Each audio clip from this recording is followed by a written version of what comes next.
There's so many overstable approach discs out there, so why in the hell do some of you still bag the Justice? I'm not even just talking about how it's made by dynamic discs.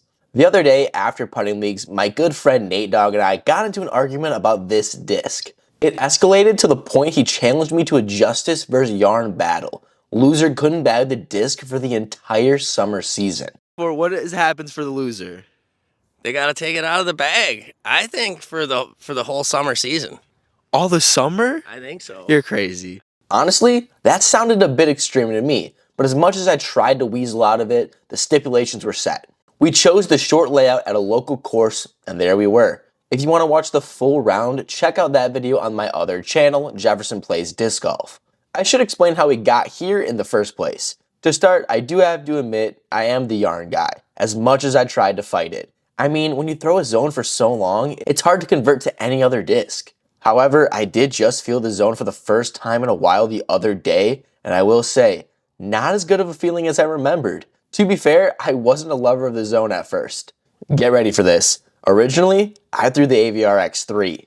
Back in the day, I was sponsored by Innova on one of those bullshit sponsorships disc golfers love. So I was forced between the Pig and the AVR X3. Even then, I wasn't dumb enough to throw a Pig. Don't worry, my late teens, I got really stupid. But as soon as Discmania released the tactic, I was all over that thing. I was a big fan of the flatter top and lower profile that felt perfect for my backhands, and still worked for my forehand. Still didn't have the stability I wanted though. It felt like if I wanted to throw something hard on Anheuser's, none of these so-called overstable discs would eventually work its way back. Something I thought was vital to my game. It was on a trip to the airborne property in Minnesota with my uncle Swiss Cheese, you know, the one with all the holes in his game, when he handed me my first ever CAC Z, and I fell in love. I'll be real with you guys. I think Innova has mad overrated mid-ranges. I mean, they don't call them mids for nothing.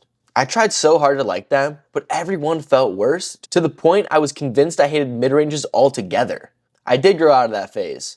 Or I started throwing the Hex. But at the time, the feeling of the CAC Z was something I hadn't seen before. A thinner rimmed 6-speed, flying more so like a mid-range, but felt closer to a fairway driver. Way better feeling in my hand, and it was at this moment I decided to no longer represent Innova in the little way I did, and start throwing an open bag. The next thing I did was head to the pro shop at Blue Ribbon Pines and buy a Brian Earhart zone, which I threw into a pond within 3 throws and never saw it again. Good thing I came back to college having to sadly admit to my friend that he was right all along about the zone, and that I needed a new one. He was a good friend, or just wanted me to continue the zone bandwagon, so he gave me a nice translucent green crystal flex zone, and I would go on to throw that thing forever. I could trust this disc on any line, knowing when it would break or how much power would allow certain shots. I used it all throughout my college disc golf career. When I eventually moved back home, I stopped by a small middle school course that I typically don't play. Ended up smacking an ace with the zone, only for me to leave it on the course. About as dumb of a move as bagging a harp. The other day I played with a guy who actually used a harp to putt with, so my point proven. Not really, Ken just does what he's told, so I don't blame him. But I'm not sure what everyone else's excuse is. After losing the zone, I needed a replacement for the overstable approach disc option, and I had a few in the trunk of my car. I should mention that the trunk of the JK Mobile is a magical place. Think of it like Narnia, except for discs. I mean, half of Disc Golf Jesus' bag came from my trunk. The options I was left with were the Jokery, which wasn't nearly as overstable as I wanted, the Hammer from Yukon Discs, which felt worse than the Pig, but flies better, the stupid AVR X3 I would never touch again, or this Castoplast yarn. With those as my only choices, it was an easy pick. It was the furthest thing from love at first throw. I didn't even fully bag it at the time. Once I found my old Razor Claw, I put that back in the bag. Now for a little, I rocked the Razor Claw backhands and yarn forehands, but then I just grew up. I've also always hated that it was a speed 4.5. Like, what the hell does that even mean? Why put a half in an arbitrary number system that no one even understands to begin with? No reason to make things even more complicated. You know most disc golfers aren't getting past the first number anyways. You know, the one that tells you how far it's gonna go. The embossments on the bottom also suck. There are 3 places it says made in Sweden, right where I put my hand for forehands. And it's the most annoying thing in the world to work around. It took a while, but eventually I got over everything, and with enough rounds, I started to fully understand this disc. From there, I was hooked, throwing it all over top 100 courses across the United States. Almost had a scary moment too, when one night I was playing Nevin Park, a tightly wooded course and at this time only lit up by the soccer field lights. Well, the dumbass I am left the disc on the course. Good thing there was a tournament the next morning and some kind person brought it to the lost and found. Made me feel like a bitch for crying the night before, but I'm glad I got my love back. It took forever to get to the point of loving this disc so much. I mean, one of my first rounds, I didn't even remember to pick it up, and my boy Nate Dogg had to get it for me. Even kept it for like a month. Just shows how much I cared. Now we've gone through so much, and I even just smacked my first ace of 2024 with it a couple days ago. At this point, I would fight someone if they try to take the yarn from me, and Nate wanted to put it all in line for the first wager match of 2024. If you don't know what that means, it's when a disc golfer challenges another to a round of disc golf with some sort of stipulation on the line. For this case, it was the loser couldn't bag their respective overstable approach discs. Mine being the yarn, Nate Dogg's being the justice. I know, gross. It took only the third hole for me to take the lead, but once I had it, I never let it go. Unfortunately for him, a lot of the shots from this course were already yarn shots for me. When the course is set up for 250-foot hyzers, there's no better disc. Even better, I could fan grip most of the shots. Or when there were forehands available, I felt even more comfortable. Even at points having to bust it out just to show Nate how it's done. As much as I don't like playing in the wind, it was good for the video to see how the discs both react in situations you would want to trust it the most. You can see the yarn holds up, but I'm not getting that out of the justice. I know the disc is actually super beefy, but I wouldn't know from experience as I can't get over how bad it feels in my hand. I don't know what's going on with the rim. More awkward than having to ask if she came too.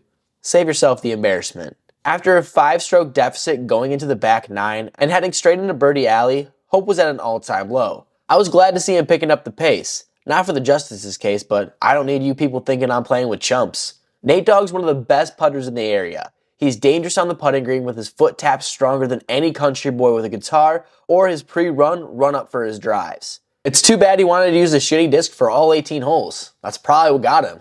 Actually, that's for sure what got him. Nate Dogg's a fair sport though, and took it straight out the bag. So I thought I would help him with some overstable approach options that would be so much better than the Justice. Have you heard of the disc named the Yarn? I know you won't bag it out of spite at this point, but I'm just saying. Or just keep throwing that zone I watched you use all the second round. Not sure what shots were lost, but you seem just fine out there. This might be a good opportunity to throw some gyro into your life. I've heard good things about the Entropy and Pyro. You let me know how they fly, and then maybe I'll consider spending money myself on them. People keep telling me the Toro is a disc I should consider. I'm not buying it, and honestly, you shouldn't either. The Mutant seems to be a good choice for a closer feeling, or the Walker.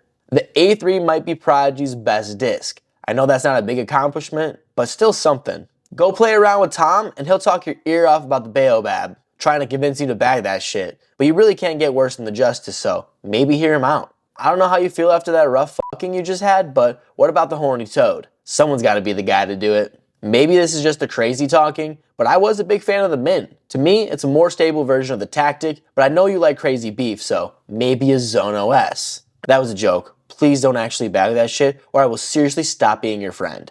Bagging the Truth is already questionable. I'm just glad I could finally get the damn Justice far away from you. I'll be honest, Nate Dogg. It's disc golf, and once you learn a disc, you'll be just fine.